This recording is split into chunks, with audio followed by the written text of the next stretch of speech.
اللهم صل على سيدنا محمد النبي الأمي وعلى آله وصحبه وسلم.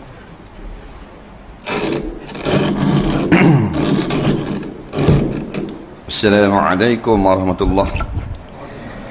Bismillahirrahmanirrahim. Alhamdulillahi rabbil alamin wassalatu wassalamu ala asyrafil anbiya wal mursalin sayyidina Muhammadin wa ala alihi wa sahbihi ajma'in. Subhanaka la ilma lana illa ma 'allamtana innaka antal alimul hakim. Wa la haula wa la quwwata illa billahil aliyyil azim. Muka surat berapa?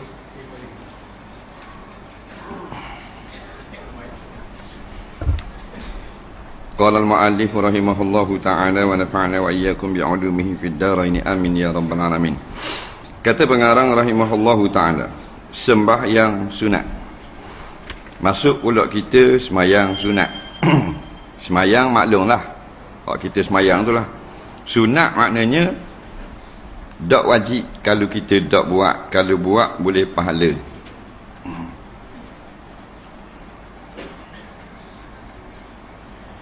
Jadi kalau kita buat boleh pahala, tak buat tak berdosa. Tak sama dengan hak wajib. Hak wajib buat boleh pahala, sunat buat boleh pahala, wajib tak buat dosa, sunat tak buat tak berdosa. Itu saja. Seorang laki-laki pernah tanya, apakah amalan paling afdal? Solat fardu. Solat fardu paling afdal. Lepas pada mengucap, itulah. Dan amalan hak sunat paling afdal? Solat sunat. Dia solat juga. Hak fardu lebih ke boleh ke solat, hak sunat pun lebih ke solat juga. Tanya lagi, baca Quran hak afdal sekali dalam semayang. Baca Quran atas wakaf boleh, atas katil boleh, dalam jabat boleh, dalam kereta boleh, atas motosikal boleh. Tapi afdal kali baca Quran masa semayang. Jadi kita terang amal baca Quran masa semayang. Biasanya semayang sunat malam-malam. Jangan duk kira ke rakaat tu. Ada orang dia duk nak rakaat banyak. Tu budak-budak. Banyak tak banyak buat dulu. Dua lebih banyak daripada satu. Satu molek daripada ada langsung. Mayang sunat 2 rakaat. Pas pada Fatihah baca Quran. Dan surah dia ikut pandai. Ikut pandai surah apa pun boleh berlaku. Lagi banyak baca lagi afdal. Kerana kita baca di luar semayang dan semayang lebih pahala dalam semayang. Tu dah ingat tengok Quran. Boleh ke semayang tengok Quran? Boleh. Dah khusyuk. Khusyuk apa kita tengok Quran? Khusyuk tu. Yang dah boleh ni tengok surat khabar. Mayang tengok surat khabar memang duk tengok ke cerita dunia. Tapi kalau tengok Quran, orang tak panggil tak khusyuk. Khusyuk lah tu. Kerana sekurang-kurang khusyuk memerhatikan akan bacaan. Tiba-tiba kita tengok bacaan dah situ. Faham tak? Cuma kalau kita tengok Quran, tengok kita baca. Jangan tengok bunga tepi Quran. Ada orang lagu, lawa Quran ni ada mah pula tepi. Sini je biru tak ada sikit. Tu baru tak khusyuk. Baik, semayang sunat 2 bahagi. Yang pertama yang sunat padanya berjemaah, seperti semayang hari raya dan semayang gerhana dan semayang minta hujan. Dan yang kedua yang tiada sunat padanya berjemaah, seperti segala semayang sunat rawatib yang muakkad daripadanya, yang disunat digalakkan daripadanya, daripada sunat 10 rakaat. Kerana mengekalkan oleh Nabi SAW akan 10 ni. 2 rakaat daripadanya sebelum semayang subuh, 2 rakaat sebelum semayang zuhur, dan 2 rakaat kemudian daripada semayang asar, dan 2 rakaat kemudian daripada semayang maghrib, dan 2 rakaat kemudian daripada semayang fardu isyak. Dan semayang witir kemudian daripada semayang isyak. Kerana hadis Ibnu Umar radhiyallahu anhuma berkata ia, hafiztu minan nabi sallallahu alaihi wasallam asyara raka'atain qabla az-zuhri wa raka'atain ba'daha wa raka'atain ba'da al-maghrib fi baitihi wa raka'atain ba'da al-isya fi baitihi wa raka'atain qabla as-subhi. Artinya aku pelera ini, aku duk hafal, aku duduk perhati, hak ni aku ingat daripada Nabi sallallahu alaihi wasallam akan 10 rakaat, 2 rakaat sebelum zuhur, 2 rakaat kemudian daripada zuhur, 2 rakaat kemudian daripada garik di rumahnya, rumah Nabi, dan 2 rakaat kemudian daripada isyak pada rumahnya juga, dan 2 rakaat sebelum subuh. Menceritakan dia oleh Al-Bukhari dan Muslim. Dan juga kerana sabda Nabi SAW, Inna Allah amaddakum bi salatin hiya khairul lakum min humrin na'am. Qulna wa ma hiya ya Rasulullah? Qala al-witru ma baina salatil isya ila tulu'il fajar. Artinya bahawa Allah Ta'ala memberi ia akan kami akan semayang yang ia semayang lebih baik bagi kami daripada unta yang merah. Bersembah kami dan apa ia semayang wahai Rasulullah? Sabda ia Nabi semayang witir antara semayang isyak hingga naik fajar. Menceritakan dia oleh Imam Ahmad dan Abu Daud dan At-Tirmizi dan Ibnu Majah. Baik, semayang yang muakkad iaitulah 10 jenis 10 rakaat. Semayang hak lain tu sunat-sunat qabliyah ba'diyah tu semayang ghairu muakkad. Muakkad lebih banyak pahala. Ghairu muakkad kurang sedikit. Tapi kurang-kurang pun bila sebut pahala tak ada yang sikit, banyak belaka. Cuma hak Nabi hak amal sokmo tak tinggal hak 10 rakaat ni. Kemudian sunat kita semayang baca surah kalau semayang rawatib ni. Contohnya sebelum subuh, orang dah temayang sunat belum subuh, baca Fatihah dan baca surah. Ya surah pendek pun. Inna a'tainakal kausar fasalli li rabbika wanhar inna syani'aka huwal abtar. Rokok Allahu akbar supaya dapat pahala yang banyak. Sembahyang sunat. Dak nak cepat Fatihah saja tak apa dah. Jadi solat ni tidak disunatkan berjemaah. Mana solat rawatib. Macam kat dia orang bang Isya, kita mayang Isya dulu. Biasa kalau kuliah, lepas tu kita mayang Isya, mayang ba'diyah Isya tu buat seorang-seorang. Tak sunat berjemaah. Kemudian semayang witir. Witir ni bukan bulan Ramadan je. Kita bahang Ramadan, bulan puasa ada witir. Tak ada puasa, tak ada witir. Yang sebenarnya setiap malam ada witir. Cuma bulan Ramadan kata ulama ma'afdha berjamaah. Bulan lain buat seorang-seorang. Tak. Bila waktu witir? Selepas semayang Isya. Kalau tak semayang Isya lagi, walaupun Isya dah tak sah. Nampak? Masuk dah Isya dah. Kau apa dah ni? Kau sebelah dah mayang witir. Tak boleh. Tidak mayang Isya lagi. Faham lagi? Tetapi kalau dalam waktu maghrib boleh ke tak semayang witir? Kalau kita mayang Isya dah, berlaku khilaf. Contohnya kita semayang jamak takdim. Mayang garib, mayang Isya. Baru pukul 7.45 habis mayang Isya. Boleh tak mayang witir? Pendapat yang muktamad dalam mazhab Syafi'i, tak boleh lagi kerana witir dalam waktu isyak. Walau bagaimana pun ada pendapat mazhab lain mengatakan boleh. Kerana dalam hadis mengatakan baina salatil isyak, antara solat isyak ilal fajar, sampai kepada waktu subuh. Jadi dalam solat isyak dah boleh witir, sekalipun dalam waktu maghrib. Faham lagi ya? Dan kita dalam keadaan sekarang hak dak musafir ni kena semayang Isya dulu baru boleh semayang witir. Witir paling banyak 8 rakaat. Dalam kitab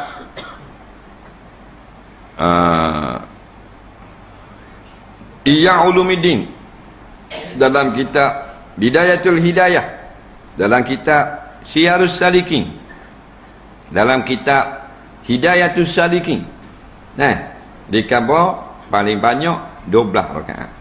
Faham? Dah guna gitu. Dalam kitab-kitab fiqh hak banyak-banyaknya 8 rakaat. Dengar molek. Ulama-ulama fiqh dia memfatwakan paling banyak 8 rakaat. Kerana hadis sahihnya 8 rakaat paling banyak. Dalam kitab-kitab tasawuf macam kitab Imam Ghazali tadi, kitab Syekh Samak paling bani, dan kitab-kitab tasawuf lain, kalau masuk bab witir paling banyak 12. Apa gitu? Hadis tentang duk semayang rakaat witir 12 rakaat ini hadis dhaif. Hadis yang meriwayatkan 8 rakaat hadis sahih. Faham lagi? Jadi tasawuf ni dia banyak beramal. Walaupun hadis tu dhaif, diamalkan juga. Jadi banyak nak kepada amal. Tu belaka dua-dua. Ni di sudut tasawuf, ni sudut syarak, sudut fiqh, mementingkan tentang kekuatan hadis. Tak sabarlah, kata mana tak sah khabar 8 rakaat dengar tok guru tu khabar 12. Padahal tu belaka. Hak ulama belaka. Hak ulama fiqh lapang.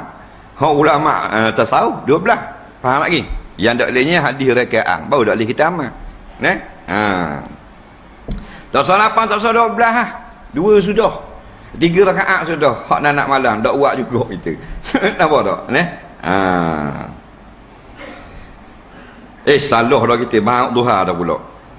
3 rakaat. 11. Paling banyak 11. Salah tadi. Ngaku aku pening. Tarik balik tadi. Jijang punya pasal ni. Jijang. Ustaz Injing. Paling banyak 11 rakaat, sorry. Tu salah. Paling banyak 11 rakaat witir. Faham?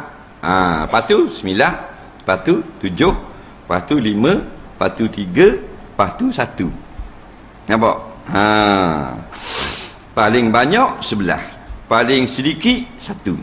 Kaki pas mayasa nak buat witir serakaat, boleh tak? Boleh. Takbir Allah, aku semayang sunat witir serakaat je. Dah paling afdal banyak. Sekurang-kurang afdal 3. Macam kita buat bulan puasa. Bila nak buat 3 rakaat, nak buat macam garik boleh tak? Ada tayat awal. Faham? Boleh. Dah afdal buat 2 rakaat salam, 1 rakaat salam. Dah nak buat 3 kau. Straight kok pandamu. Ada ulama kata harus. Cuma setengah ulama kata khilaful aula, kerana menyerupai maghrib. Tu pun tak ada nah melarang menyerupai maghrib.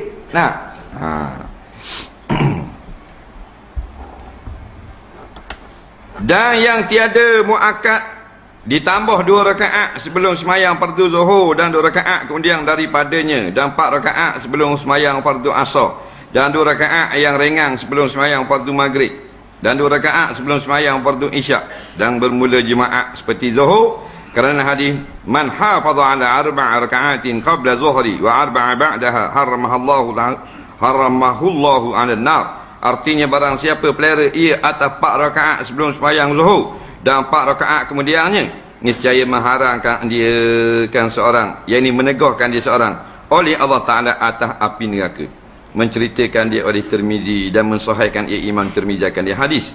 Dan kerana hadis Ibnu Umar radhiyallahu anhuma berkata, ia Ibnu Umar, sabda Nabi sallallahu rahimallahu imra'an shalla 4 qabla asri. Artinya mudah-mudahan memberi rahmat Allah Taala seorang yang semayang 4 rakaat sebelum semayang fardu asar.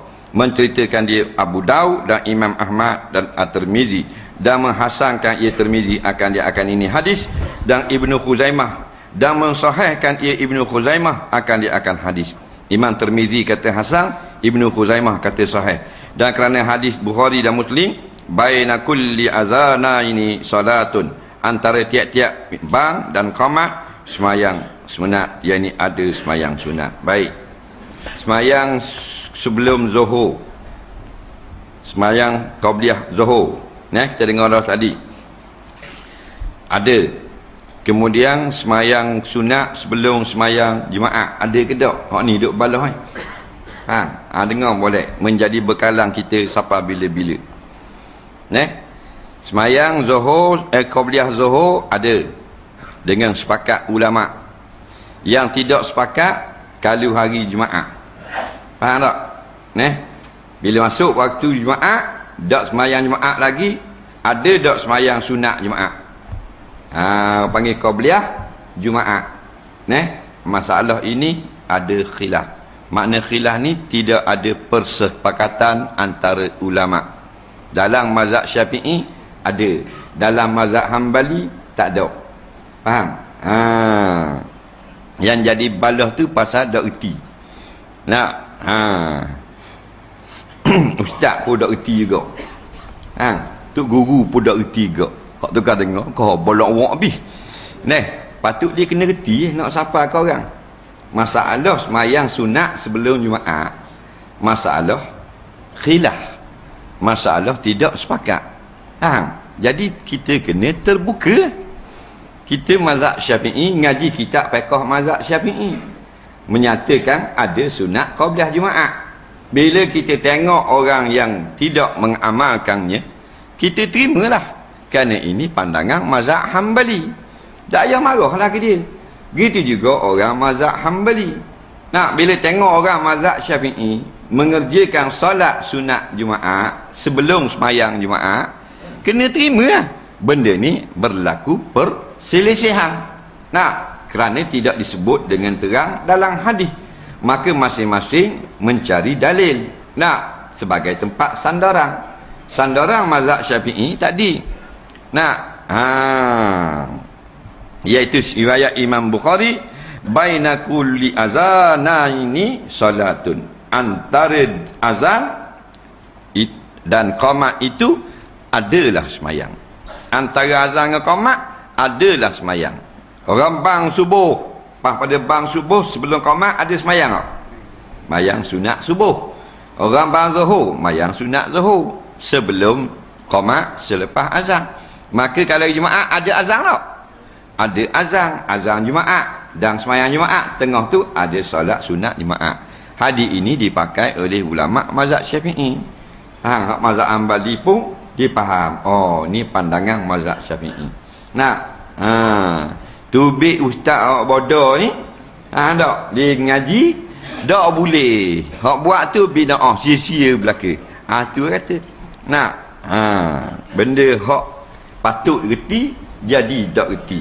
Bila ustaz tak reti dah, hak tukang dengar kau tak reti lagi. Macam awak keluar pandangan tidak ada jihad di Palestin, hak tukang percaya kau bodoh lagi.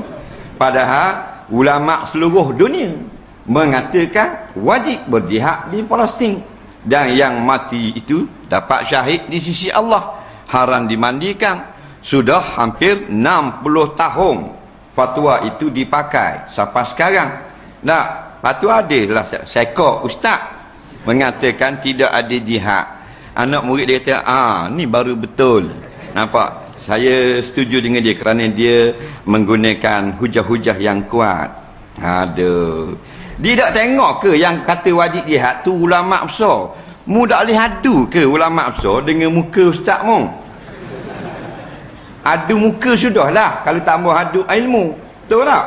Biarlah kita berfikiran waras. Kenapa jadi tidak siomang sampai gitu semua? Ikut orang nak khabar je. Kalau benda tu hampir-hampir boleh tahan kira. Umpamanya yang berkata ada jihad di Palestin 40 orang ulama dunia. Yang berkata tiada jihad 18 orang ulama dunia. Boleh tahan kira. Tak seluruh ulama dunia kata ada jihad di Palestin. Hak sekor ni saja hak kata tak ada. Kemudian daripada hak pernah berlaku, pernah seorang itu memfatwakan tidak ada jihad di Palestin. Rupa-rupanya ulama itu diupah oleh Yahudi laknatullah. Jadi kalau jauh sangat beza, kita pergi masuk pula hak cak ayang ni, makna kita ada masalah mental. Betul tak?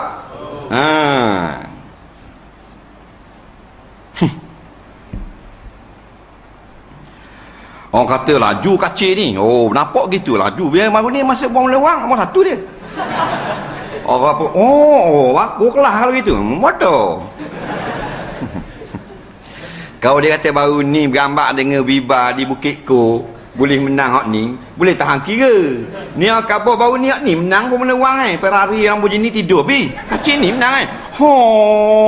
Ho bodoh. Tu lagi. Dah seluruh ulama besar dunia mengatakan wajib jihad. Rekod ni bukan ulama apa budak-budak kata tidak wajib jihad. Percaya juga. Mana mental. Something wrong. Betul tak? Kita ni bodoh tapi jangan terlalu bodoh. Bila terlalu bodoh dahsyat daripada hayawan. Bodoh sikit-sikit dah.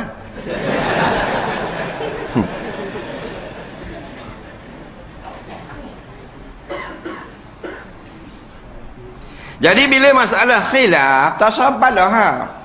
Faham tak? Datuk orang Imam Hanbali dia marah tak orang mazhab Syafi'i semayang? Tak, pasal dia ada ilmu. Ni baru balik ngaji 2-3 tahun, kecing tak buih lagi. Pergi marah, tak faham masalah khilafiyah. Pergi ngaji mula, alik betul.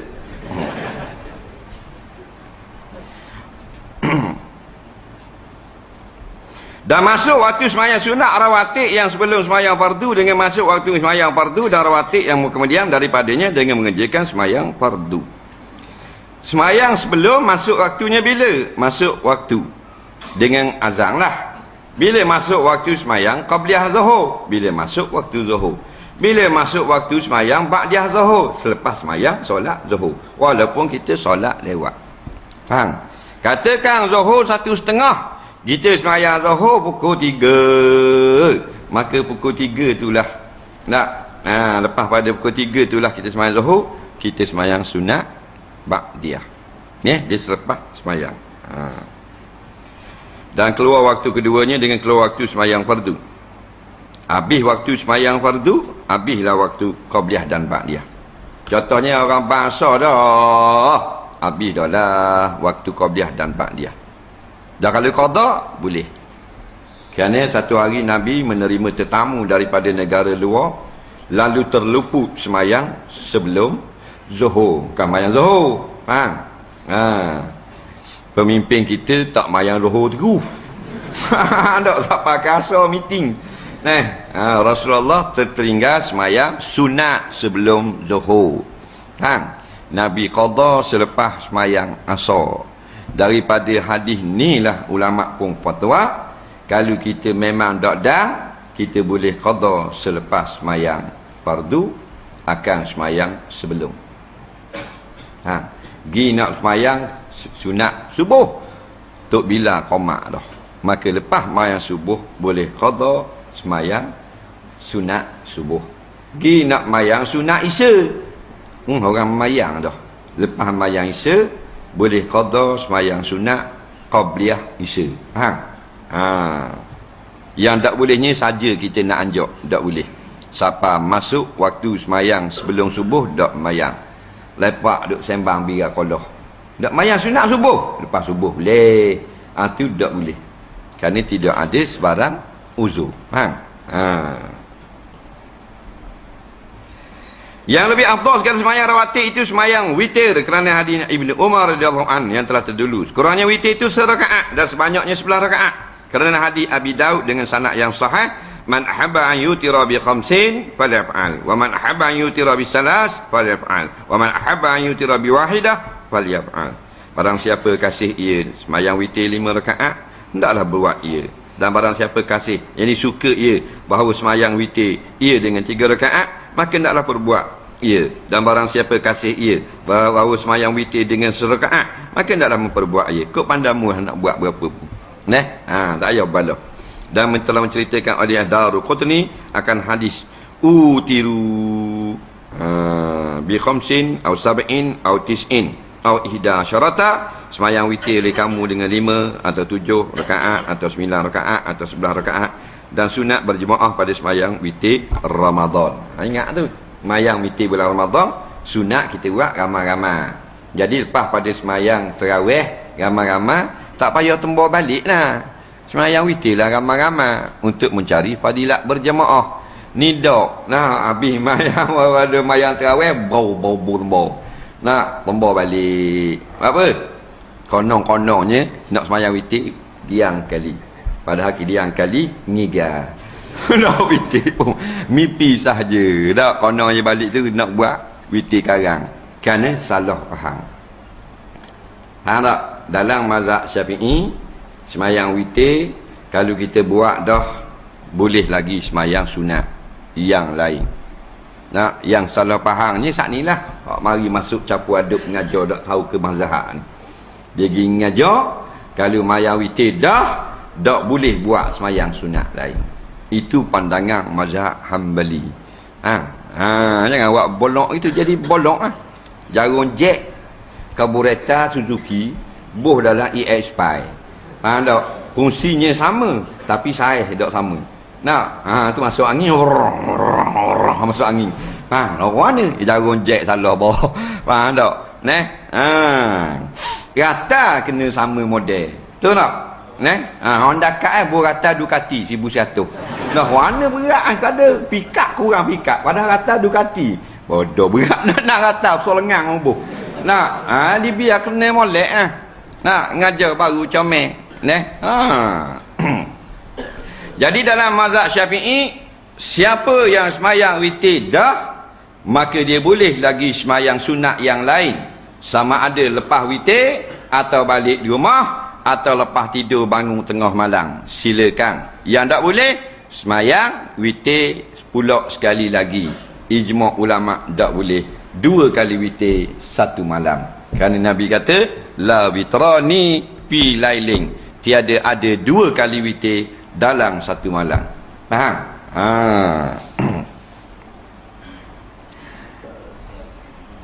Dan seperti semayang sunat duha, sekurangnya 2 rakaat dan yang afdalnya 8 rakaat.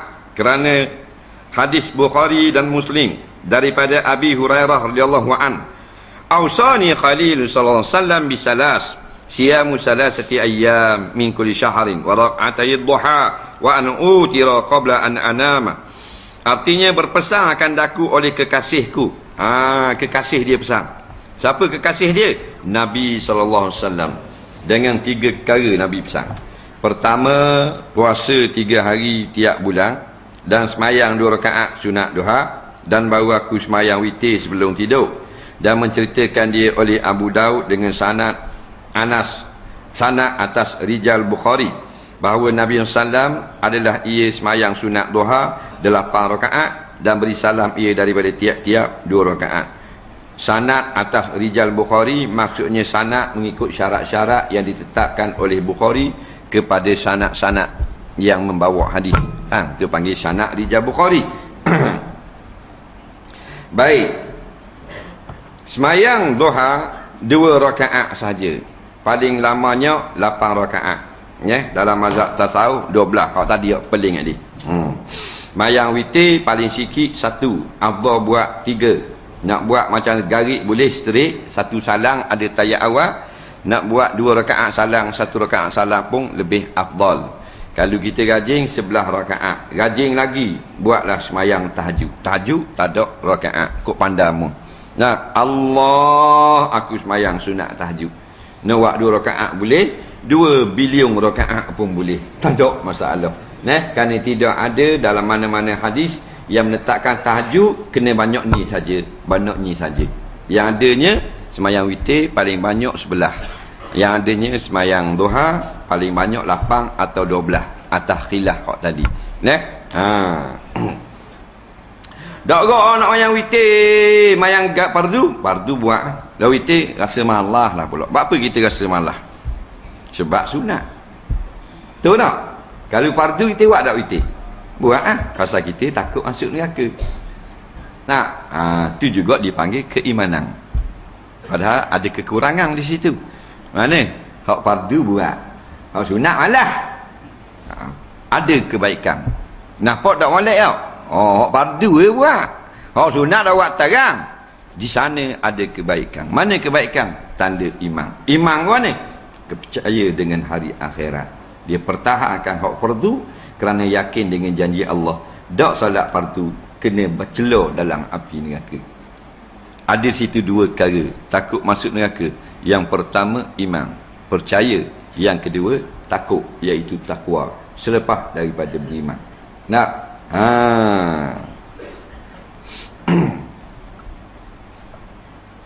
kalau semayang subuh sunat kita buat sapi buat tak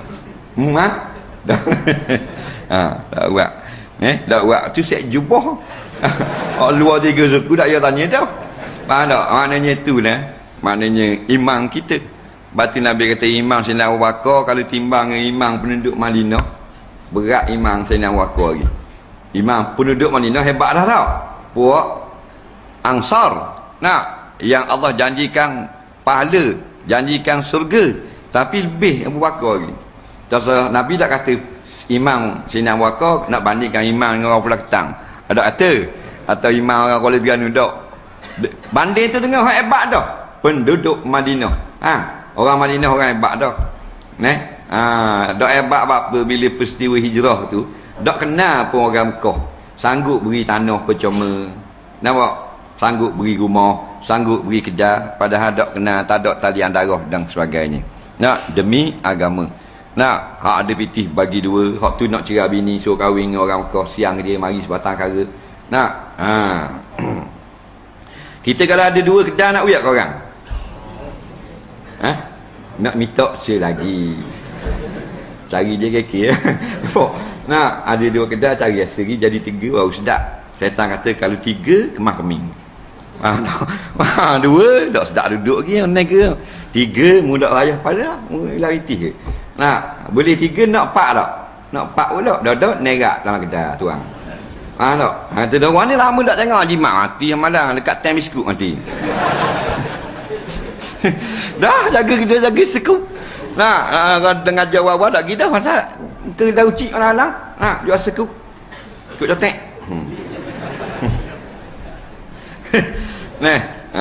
Itu kita. Jadi kita walaupun kita tak buat hak sunat, pertahankan hak fardu saja, ada juga kebaikan di situ. Kerana kalau tak ada fardu, tak ada agama tu. Faham? Cuma tanda kita ni sayang pada Allah. Nak latih-latihlah beri hadiah. Tapi kadang-kadang ada juga orang tu dia malas semayang sunat, dia buat sunat yang lain. Tak apalah. Fa'alu mastata'tum, apa yang kamu rasa senang kamu buatlah. Nak ada orang kurang semayang sunat tapi suka bersedekah. Ada orang kurang bersedekah, banyak membaca Quran. Ada orang tak baca Quran, banyak berzikir. Ada orang kurang berzikir, banyak tolong orang, gotong royong dan sebagainya.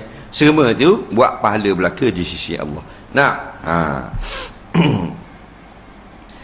dah seperti semayang tahiyat masjid, wallahu a'lam. Kita tengok soalan. Hasil jual padi 10,000, utang orang kampung 9,000. Mana wajib dulu keluar zakat atau bayar hutang? Jawabnya fadainullah ahaku ayyukullah. Hak Allah Ta'ala dulu. Nombor 2 hak manusia.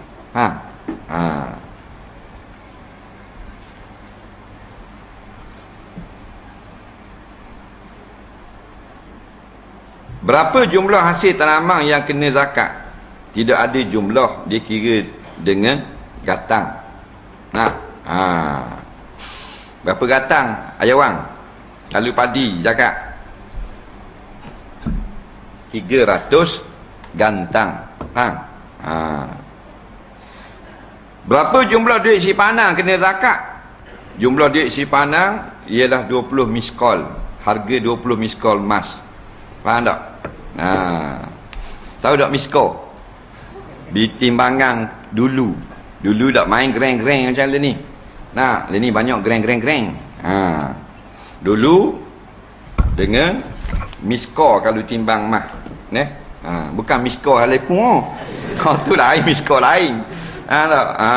Tu orang panggil kita zakat miskol. Jadi kalau nak timbang, nak nilai dengan sekarang lah, lebih kurang RM10,000.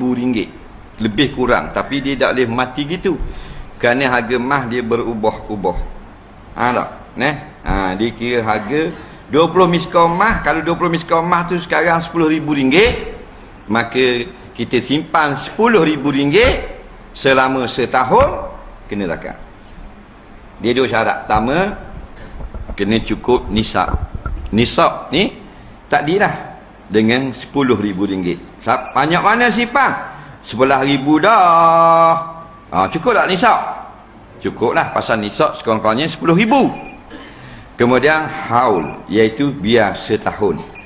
Kalau tak sampai setahun, cukup nisab kena zakat tak? Tak. 800 tahun dah simpan mitih ni, tapi tak sampai nisab, ada 6 riyal, kena zakat tak? Tak kena. Jadi dua syarat. Duit personal lah. Kalau duit tu untuk kebajikan, tak kena. Tabung sejik, tak kena zakat.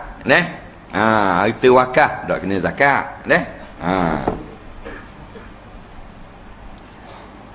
Atau kita buat simpanan suku. Kita buka satu akaun, kita buat satu simpanan. Simpanan ni lah kalau ada orang keperluan mari nak minta semua, kita ambil duit ni. Personal kita buat. Tak ada orang lain masuk Japo. Kita buka akaun di bank, kita masuk 200 bulan.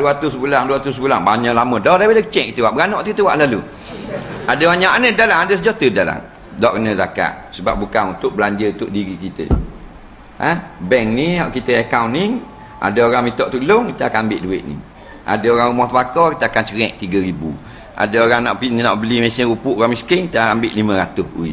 Jadi untuk kebajikan orang ramai, tak kena zakat kot. Faham?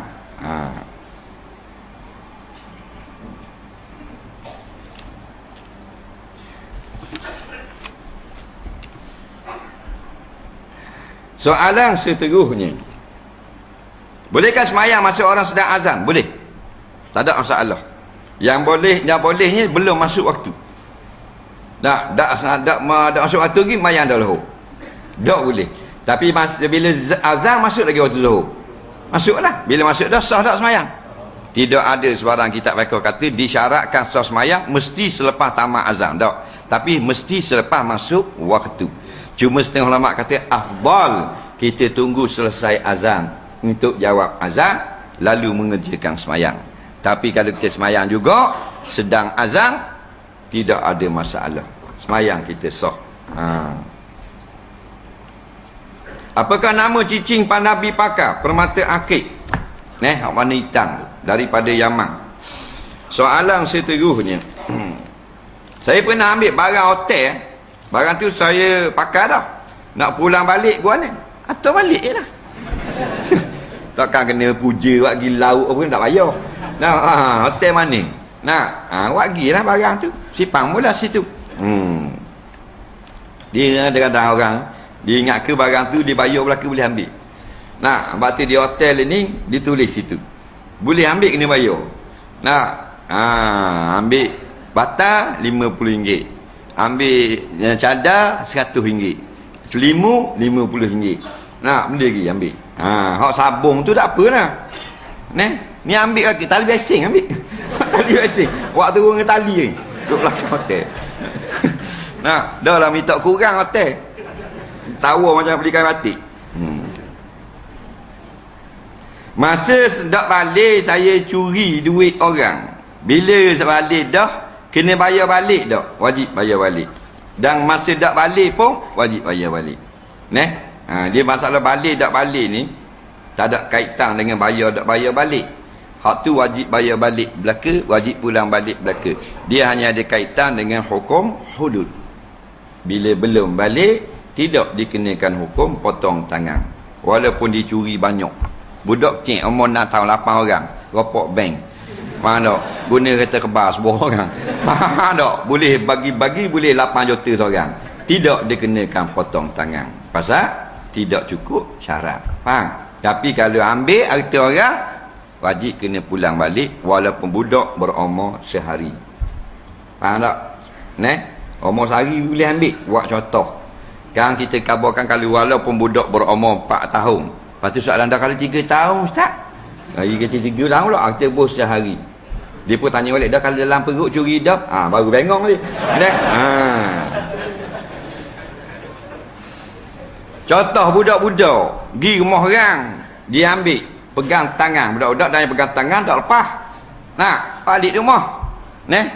Maka mak dia kata tak apa, budak-budak tak dosa. Memang tak dosa, mun dosa.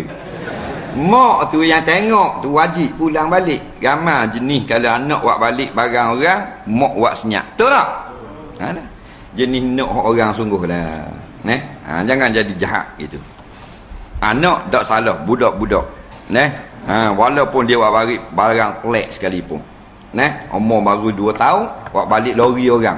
Tak kira mu kena tahu balik. Jangan alasan budak tu kecil lagi tak dosa. Memang tu tak dosa. Barang hak orang kena tahu balik. Jadi kalau tidak ada kaitan dengan mak ayah, kita boleh ambil kecil-kecil itu kita susu atau kita bolam bilik kita, pada adat balik lagi baru 7 6, lepas kita besar dah barang tu ada lagi, wajib pulang balik. Nak pulang balik malu nak khabar pasal kita baik sangat dengan dia. Faham tak? Kalau gitulah, kalau kita khabarkan jadi jauh belah. Kalau kita khabar curi jadi tak baik dah. Maka boleh pulang balik tanpa beritahu curi. Dia nak khabar gua ni, kan dia tahu juga. Nak harta tanpa ada kita. Pastikan barang itu jatuh ke tangan dia. Faham? Tulis surat. Ini barang permata cicing awak yang awak kata hilang 10 tahun dulu. Macam mana boleh ada sekarang? Itu magic. Tak salah.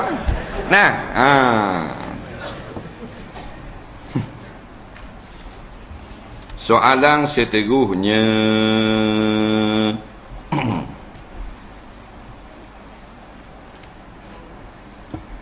20 tahun dulu saya terlibat dalam kemalangan jalan raya, bersalah menyebabkan 2 orang kematian. Saya telah didenda oleh polis. Walau bagaimanapun saya tidak pernah berjumpa dan minta maaf dengan waris si mati. Adakah perlu saya berjumpa dan minta maaf? Bagaimana pula jika ada waris minta ganti rugi atau memukul saya? Wajib memohon maaf dalam kes macam ni.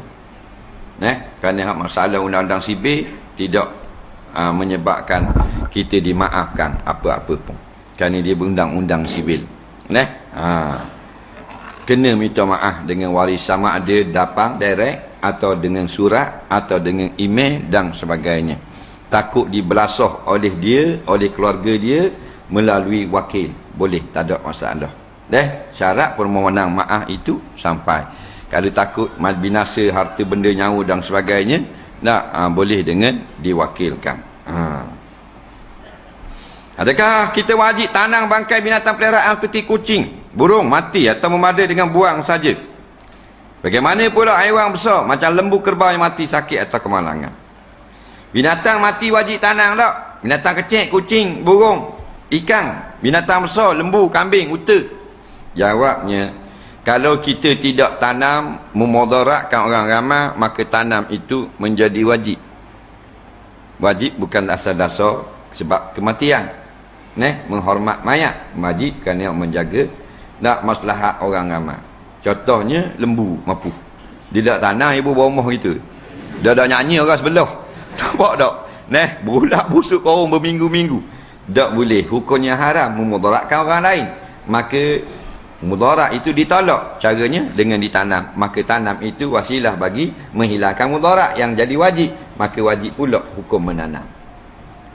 Dah, menatang cek-cek je. Kalau tengok dalam rok gitu, boleh tak? Boleh, tak ada masalah.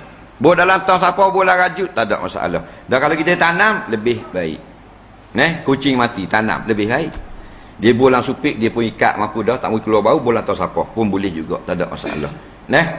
Tapi moleknya tanam. Kerana tanam lebih melihara daripada penyakit. Tanam ya. Jangan buat waktu nesang pula. Buat waktu nesang siap acik terking. Dalam ucapan musyahadah, mana betul Muhammadun atau Muhammadan? Dalam ucapan syahadat, asyhadu an la ilaha illallah wa asyhadu anna Muhammadun wa asyhadu anna Muhammadan wa asyhadu anna Muhammadun. Hak mana betul? Topi. Ha. Ha? Muhammad dah? Muhammad tu? Ha. Cocok ke jadi kelaling lalu. Biar kemah lalu. Nah, bila ada anna depan tu, Muhammad dah. Faham tak? Dia kalau yang Muhammadun ni tak ada anna tu taukid. Dia menasabkan akan isim. Lapah Muhammadun itu isim mufrad. Isim mufrad ini kalau sahih akhirnya dinasabkan dengan huruf fathah. Betul tak? Kalau orang ngaji nahwu, suruh orang ngaji nahwu tak boh. Jadi wa asyhadu anna Muhammadan, kalau ada dalam kitab wa asyhadu anna Muhammadun, bukan salah ulama, salah cetak. Faham? Ada anna atau inna belakang dan. Masjidun bubuh inna masjidan. Jadi gitu.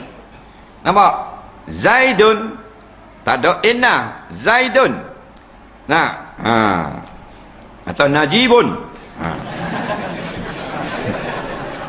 Mu ni politik semua lah. Dah lewat contoh benda. Jadi bu inna Zaidan. Baitung rumah. Bu inna baitan. Ingat tu. Anna baitan. Tak ada anna baitung, salah. Dah kali tidak ada inna, Muhammadun Rasulullah. Kerana asal bagi tiap-tiap kalimah berkedudukan makam rafa' dulu. Faham tak? Faham tak? Ni rafa'. Cang, ni rafa'. Mang, aja dengar tak rafa'? Rokok lain. Rokok memayang laki saya. Benda? Tak tahu. Ngaji lah. Nampak tak ngak apa dalam Facebook begitulah begini. Ngajilah tak? Biarlah. Supaya kita tahu kita ni jahil. Baru kita tahu makam ulama' dunia. Dengan ustaz kita dah lagi dah. Ulama' dunia jangan awak cakap lebih kurang. Awak lebih kurang ulama' dunia. Ulama' dunia ni tak betul akhlak lah apalah. Mabuk ke apa?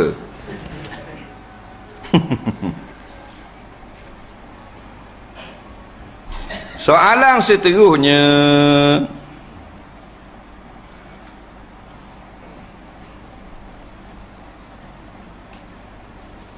apa pandangan Ustaz tentang kenyataan seorang ulama yang khabar amanat Tok Guru lebih bahaya daripada anugerah juara lagu?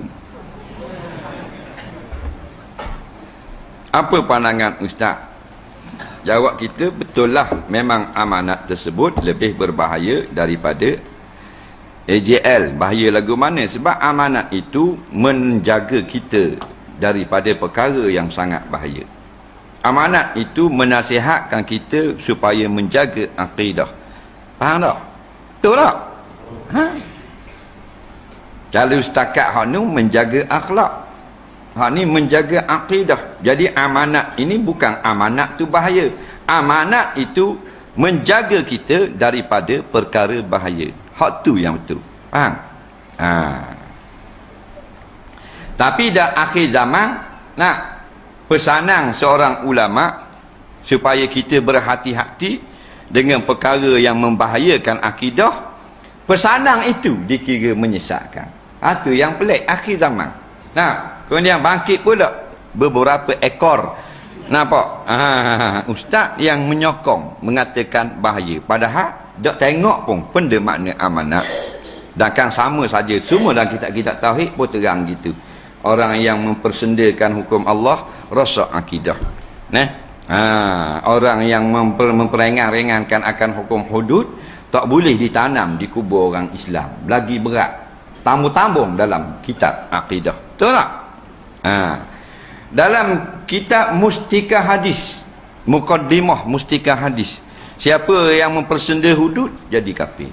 Siapa yang menolak hukum Allah jadi kafir. Siapa yang mempermain-mainkan hukum Allah jadi kafir. Disaing oleh Tun Mahathir. Nampak? Patutnya Tun sebelum saing tengok dulu.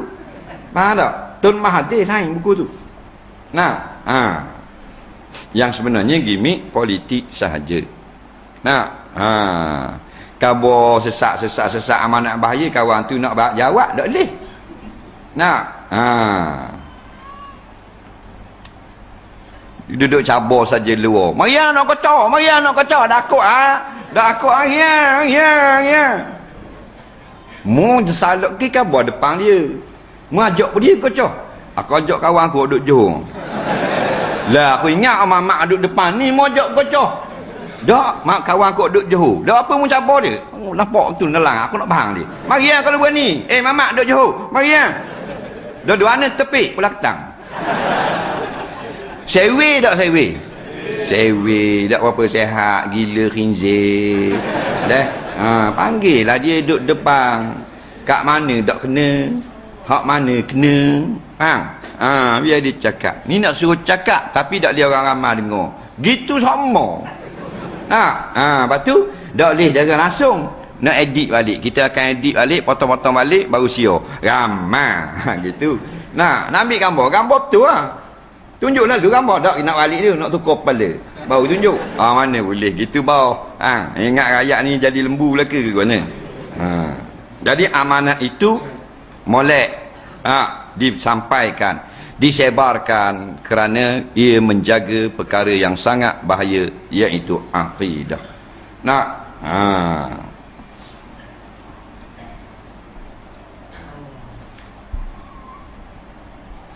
Apa hukum kita makan tak bismillah? Kenyang juga jawabnya. Cuma makan dengan setan. Siapa makan tak bismillah, Nabi kata makan dengan setan. Orang lain makan dengan tetamu-tamu istimewa. Makan dengan dia malam. Aku makan dengan tok guru ni. Kelas aku makan dengan ustaz lah. Aku makan dengan setan. Dah mana gitu? Dah baca bismillah Allah. Tu lah hakikat ni. Dah jadi haram makanan? Tak haram, tak molek, kurang berkat. Orang jual kedai rucik nak untung lebih. Berapa hak dia beli murah tapi dia nak untung lebih-lebih lagi. Macam mana soalan? Jadi semua orang nak untung kalau jual. Cuma kalau barang-barang keperluan yang orang perlu sangat pada barang tu, jangan ambil keuntungan yang melampau. Jadi keharam dah pula. Kalau benda yang orang tak perlu, tak ada masalah. Komandamu nak tak harga pun, orang nak beli tu dia fikir lah pula. Macam burung titir, perlu tak? Perlu tak dalam sebuah rumah tangga? Burung titir tak perlu, tak ada pun tak apa. Faham tak? Tiba-tiba dia nak jual, mahal nak jual 500,000 saka. Kukuk tak macam mana? Gitu bunyi, macam kambing bunyi. Tapi ni nak mana, ni nak jual mahal. Biar tak beli sudah, aku pandai aku, burung aku nak jual. Faham tak? Apa nak beli 50,000 kalau tak beli. Tu kau pandai dia. Tiba-tiba ada orang beli juga. Ni bodoh, siapa suruh beli. Tapi kalau barang keperluan tak boleh. Macam gula, nak pergi jual 8 riyal sekilo. Tentang kedai dia seorang ada. Haram. Ni yang panggil membebankan orang lain.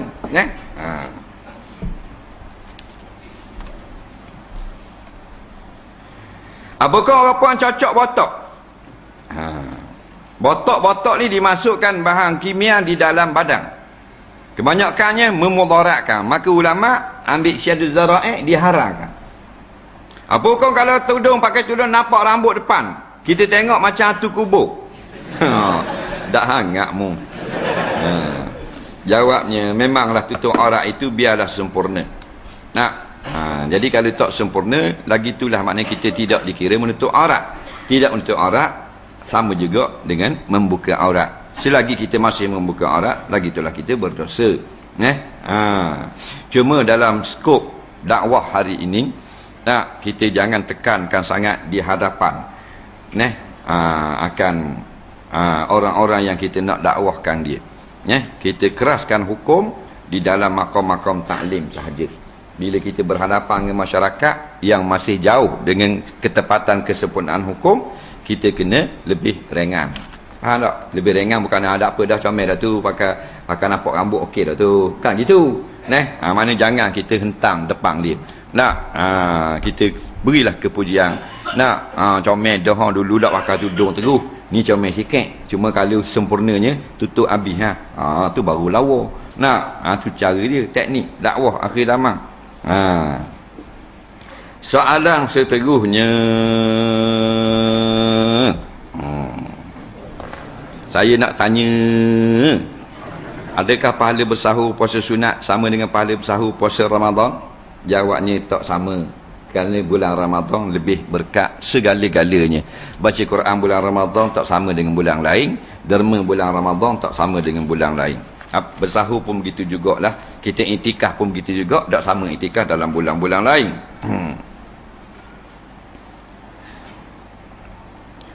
Adakah tidak hadir ke himpunan kebangkitan rakyat dikira tidak berjuang? Saya nak pergi tapi kerja. Jawabnya, kalau tidak boleh bercuti, boleh kita bercuti. Kalau tidak boleh mengambil cuti, tak ada masalah. Faham? Kenapa tak boleh hadir tidak dikira berjuang? Berjuang ni luas skopnya. Buatlah apa saja yang dalam kerjaan kita itu bersungguh-sungguh untuk menolong agama Allah. Itulah jihad namanya. Sampai masa kita boleh berhimpun, kita berhimpun. Waktu dah bergila-gila. Bukan setiap perhimpunan tu orang yang sama. Perhimpunan yang pertama orang ni, teman kedua orang ni mari, orang ni tak mari. Jangan menentang sudah. Akan jamaah Islam.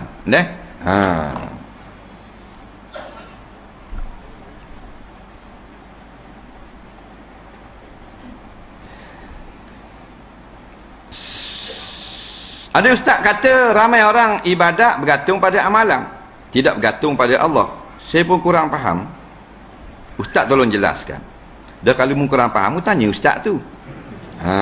Dia yang tukang khabar. Dia hak dak bolak-bolak dia tanya kita.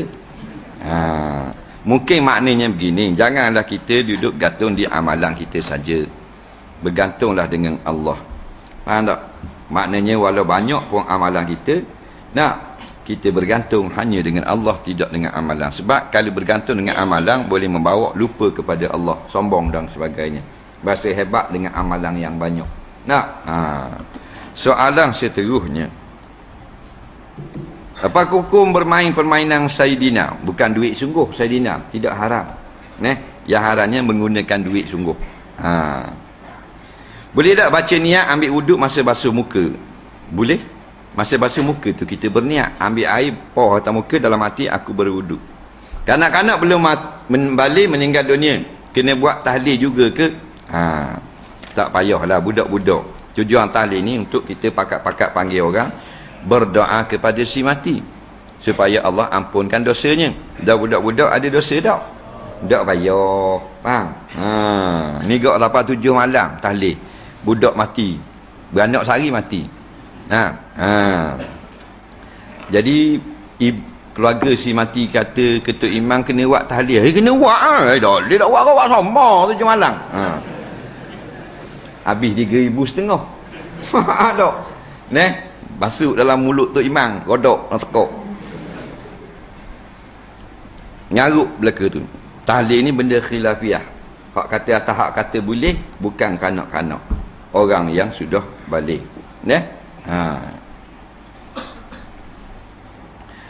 Apa hukum postmortem?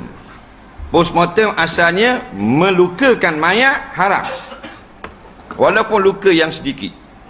Kita pergi ambil pisau kecil atau lidi kek, lidi sate toreh sikit di dahi mayat sikit toreh, tak boleh, haram, menyakitkan. Kerana sama macam buat pada orang hidup. Melainkan apabila darurah ad-darurah tutubihil mazurah, bila sangat berhajat maka memerlukan maka diangkat hukum haram itu.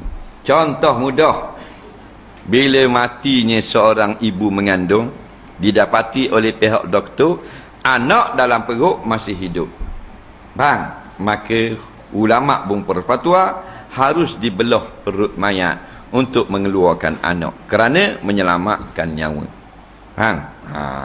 Sekarang ni banyak benda karuk dah, walaupun maknanya tak ada sebab-sebab yang mengharukan, main belah belaka, belah situ, belah sini, belah, padahal alasannya kecil sangat untuk mengetahui punca kematian. Punca apa? Dia nitah jalan tak tengok, langgar di lori, tulis situ nitah tak tengok kiri kanan, betul tak? Langgar di lori, pecah kepala, dah mati tak nak tahu juga sebab-sebab saintifik. Tertiru dah dengan cara jahiliah orang putih. Orang putih habis nak kaji belaka. Nak wajib kena macam-macam. Kalau mayat mati di Amerika nak balik Malaysia nyaknya. Nyepang dulu, suntik dulu, seduk lemak, seduk darah, nak teh tu, nak teh ni. Sebelum keluar daripada bumi Amerika. Baik tanang dinum. Nak.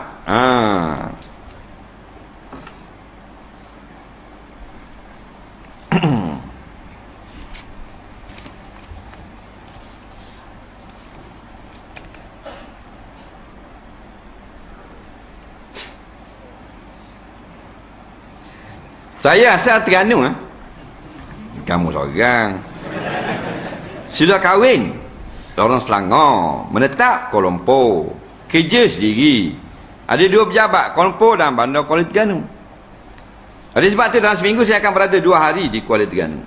Untuk uruskan urusan pejabat Kuala Terengganu. Adakah saya dikira musafir tiap kali berada di Kuala Terengganu? Semasa di Kuala Terengganu saya tidur di rumah ibu bapa saya di Bukit Tok Beng. Baik. 5 hari duduk KL, 2 hari duduk Terengganu. Gitu tak mau nak minggu. Bolehkah bila duduk Terengganu nak jamak? Jawabnya tidak boleh. Kalau mu mana menjadikan tempat tinggal mu di Kuala Terengganu yang tetap dalam masa seminggu. Dalam masa seminggu mu akan balik menetap 2 hari di sini pada rumah ni, tak boleh jamak kosong. Yang bolehnya kita mari ke Terengganu tidak tetap. Ada urusan kita mari di Terengganu. Walaupun kita asal Terengganu, sekarang sudah menetap di Kuala Lumpur. Jadi bila kita ada hal di Terengganu, kita mari di Terengganu dan kita duduk 3 hari ke bawah, boleh jamak kosong. Faham? Soalan seterusnya. Setahun yang lalu saya kahwin seorang lagi. Hak ni nak tanya ni. Tadi dia jolok lu musafir. Dengan orang Kuala Terengganu. Saya beli sebuah rumah di Kuala Terengganu untuk isteri baru saya tinggal. Adakah saya akan musafir tak boleh datang ke 2 hari ke Terengganu? Tidak. Soalan telah ditanya pada ulama'-ulama'. Dia ada 4 orang isteri. 1 di Alustar, 1 di Kuala Lumpur, 1 di Terengganu, 1 di Mongolia. Pak ni, dia berulang pergi. Setiap kali dia sampai, dia kira balik ke rumah sendiri. Faham lagi? Dia kira balik ke rumah sendiri. Melainkan dia, isteri dia tu duduk menyewa dengan kawan-kawan ramai-ramai. Maka dia jalan misteri dia, tidak dikira balik ke rumah sendiri.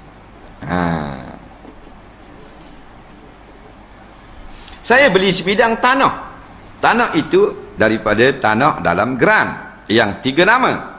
Setelah beli, saya dan 2 orang pemilik lagi telah bersetuju membahagikan kawasan masing-masing dan ditanda oleh juruko. Di atas tanah bahagian saya terdapat tanah merah yang telah ditambung macam nak buat jalan tu lah. Saya bertanya kepada pemilik yang lain dan mereka beritahu beberapa bulan sebelum saya beli tanah, tuan tanah lot belakang telah tambung untuk buat kerja jalan ke lot beliau. Walau bagaimanapun tiada pertujuan diberi pada tuan lot itu dari semua pemilik pada masa itu. Oleh itu terdapat sedikit salah faham dan pembinaan jalan tersebut dihentikan. Dari pemerhatian saya kira logik juga pemilik sebelum ini tidak bertuju memandangkan jalan tersebut akan berbentuk L dan akan makan sebahagian tanah yang banyak. Sekarang saya telah tambun tanah bahagian saya. Saya ada terjumpa dengan tuan tanah lot belakang dan berkata saya perlu bayar tanah yang telah ditambun untuk buat jalan itu. Soalan saya, adakah saya perlu bayar harga tanah tambun tersebut? Sebenarnya yang diminta untuk maklumat saya tambun tanah saya, tukang tambun beri harga lamsam berdasarkan ketinggian tambun dan luas tanah saya. Saya rasa dia tidak menolak kawasan ini yang telah ditambun oleh tuan tanah belakang itu. Mohon penjelasan. Saya berhajat untuk bayar separuh dan ditanggung separuh. Tapi takut dia tak terima, minta bayar penuh. Kesianlah kat saya. Dia ada tanah depan. Kawan ni tanah belah belakang. Jadi bila nak balik, tuan tanah belakang nak lalu, tak boleh. Dia pergi tambung tanah. Tambung tanah, baru boleh lalu ke tanah belakang. Bila tuang tanah depan mari, dia minta pitih tanah tambung tadi. Faham tak? Jawabnya, tak wajib bayar. Kerana mu tambung tak minta kebenaran lepas tu mu sendiri-sendiri pergi tambung atas tanah orang, mu minta pula bayar. Cuma dalam kes ini, maka sunat tuan tanah memberi sedikit sumbangan kepada tanah yang telah dapat dengan percuma. Faham lagi? Tanah kita orang pergi tambung, bukan tambung skema, tambung kak dia nak lalu. Kalau tak tambung, aicor dia pergi bor tanah, dia minta pitih dengan kita. Faham tak? Jadi dia free je lah. Dia nak dapat free. Lalu atas tanah kita free, buah tanah pun kita juga kena bayar. Faham? Jawabnya mu pandai-pandai pergi tambah atas tanah orang, mu kena bayar, dan kalau tuang tanah tak mau bayar, mu boleh ambil balik tanah tu. Tu pekoh dia. Faham? Saya nak beli sebidang tanah di Padang Midin pula. Ni dah selesai lagi tuang tanah tambung. Masalahnya ialah tuang tanah tersebut tidak berapa sihat mental. Soalan bagaimana saya nak beli tanah tersebut? Bolehkah saya berurusan dengan isteri atau anak-anak beliau? Hendaklah dengan wakil. Jikalau pada keseluruhan hari, maka seluruh dia tidak mental. Nah, tapi kalau ada sebahagian harinya saja dia bersihat, sebahagiannya gila, maka hendaklah dikira sah perkiraan pada hari yang dia sihat. Tengok jenis mental ni, dia ada kadang-kadang dia gila semua juga. Tapi ada ke hari dia buat ada tak? Hari buat je. Ngau pakai luar dalam raja, gatal cetong di lutut. Faham tak? Tidur tengah jalan. Hari budak buat, mana lihat ada, kita tengok aja awak. Nah.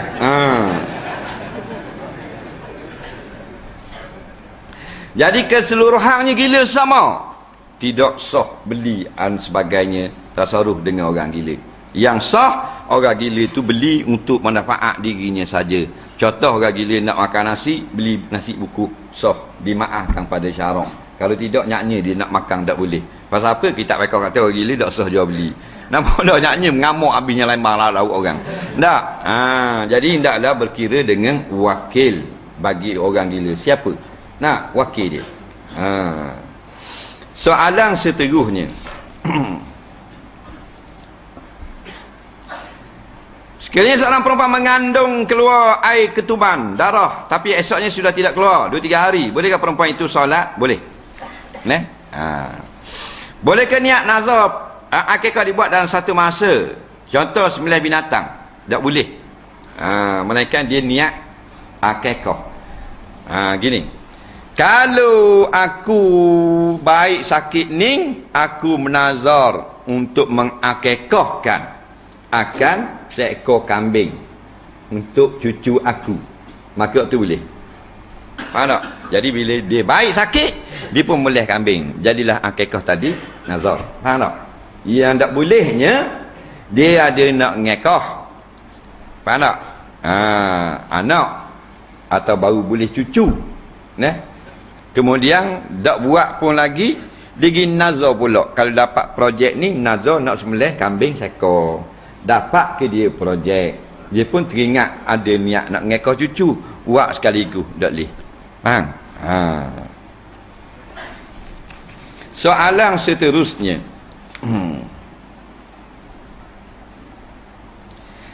Apa hukum orang percaya kepada ramalan? Contoh semalam ramai orang khabar ini Terengganu akan kena tsunami dan ribut taupang. Baik, dengar molek. Masalah ramalan cuaca ini tidak syirik, kerana dia bukan lihat dalam beseng. Dia tengok daripada satelit akan pergerakan awan dan angin. Jadi bila kita tengok, boleh kita ramal. Nah, contohnya orang berlomba lari. Berlomba lari 400 meter. Tak? Bila 400 meter, pong, tembok. Maka daripada Malaysia di depan, pong, meninggalkan peserta lain 10 meter di belakang. Betul tak? Bila masuk separuh padang 200 meter. Masa tu bila kita tengok jauh sangat hak belakang ni, Amerika, United Kingdom, Jerman, pas belakang dah. Juara Malaysia depan. 30 kaki tinggal. Jadi kita pun kata, menang dah orang ni. Hak tu orang panggil ramalan yang tidak salah. Yang salahnya tak berlomba lagi. Nah, esok berlomba lagi, dia tok umur kabalah. Esok nombor 1 Mamat, nombor 2 Amerika, nombor 3 Kongo. Hak tu syirik, tak percaya, barang gaib. Hak ni ramal dengan sebab ada korena sudah berlari di depan. Faham tak? Jadi kita kata, dia akan menang, dia akan menang, dia akan menang. Nah, seperti kata Hasbullah Awang, nampaknya pelari Malaysia berada di hadapan, nampaknya akan meraih pingat emas. Tidak, dipotong rupanya. Ada apa lagi tu? Begitu juga dengan ramalan cuaca. Ramalan cuaca sekarang lebih canggih. Dia tengok dengan kapal terbang, dia tengok dengan satelit, dia pukul gambar pergerakan awan daripada selatan Vietnam. Nak pada tahun-tahun lepas, ke mana aliran dia? Dia ada dah jadual dia. Lalu kat ni. Kalau kita pun ramalkan attack, maka hendaklah bersiap sedia, kerana dijangka Dijangka, bukan dikata nak esok Kuala Terengganu, Pahang dan Kelantan wajib ditimpa angin tsunami. Tu baru jadi haram. Sebab tu kita solat hajat selepas isyak nanti. Minta keselamatan daripada Allah.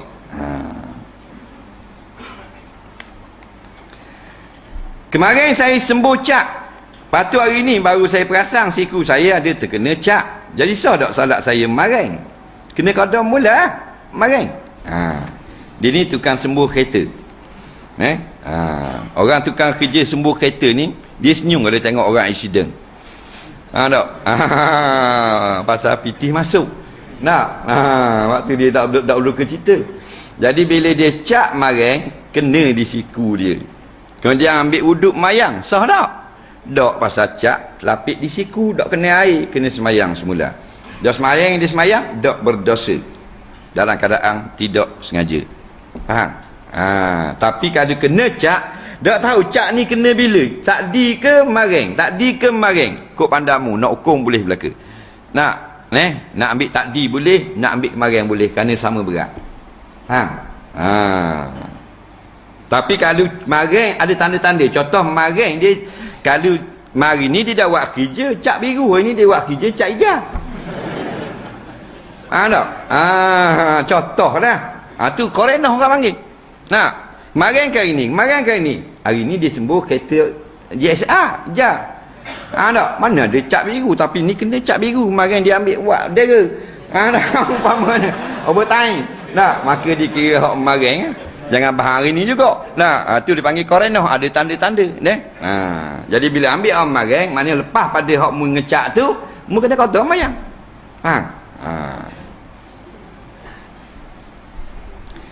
Apakah sifat 20 ciptaan manusia? Sifat 20 bukan ciptaan manusia. Syirik kata gitu. Sifat 20 ni sifat Allah lah. Cuma cara mempelajari itu adalah pandangan-pandangan dan buah fikiran ulama. Semuanya sama ada jalan salafi, jalan salaf, jalan khalaf. Tujuannya satu, untuk mengenal Allah. Dan sumbernya satu, Quran dan hadis belaka. Cuma cara belajar sifat 20 begini. Cara belajar salaf begini. Tak usah kira di cara tu duk balah cara dan kaifiat. Kalau kita tengok orang Indonesia gali kubur lain. Cara orang kita gali kubur lain. Betul tak? Cara orang Negeri Sembilan, Melaka, Johor buat ngusung lain. Kita buat ngusung lain tak? Pesen lain Terengganu. Lepas tu nak apa lah? Dah tujuan sama je. Faham tak? Untuk menghantar mayat ke liang lahat.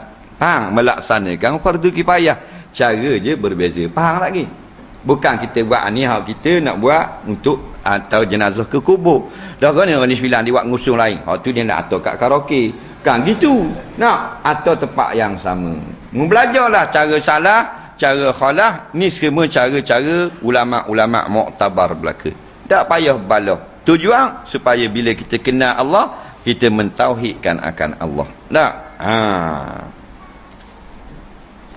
Soalan yang ke second last pada malam ini.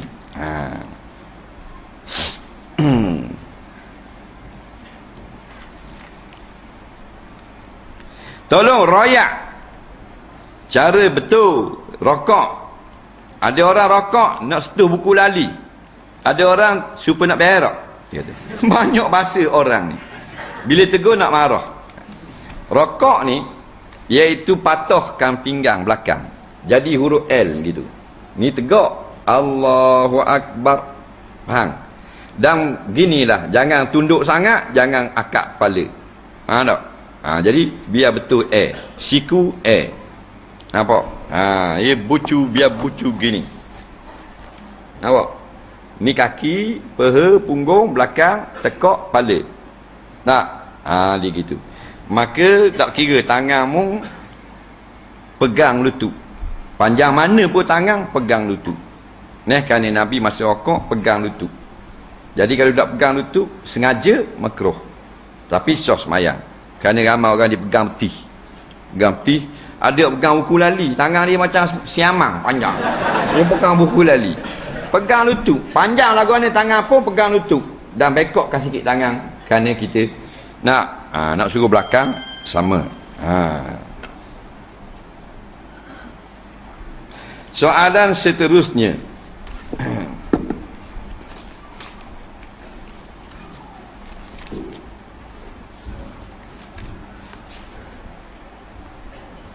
Barang kemah yang dipakai, barang kemah yang disimpan, adakah keduanya perlu dicampurkan, dikeluarkan zakat atau bagaimana? Yang dipakai tak masuk buk. Yang kena zakat yang disimpan.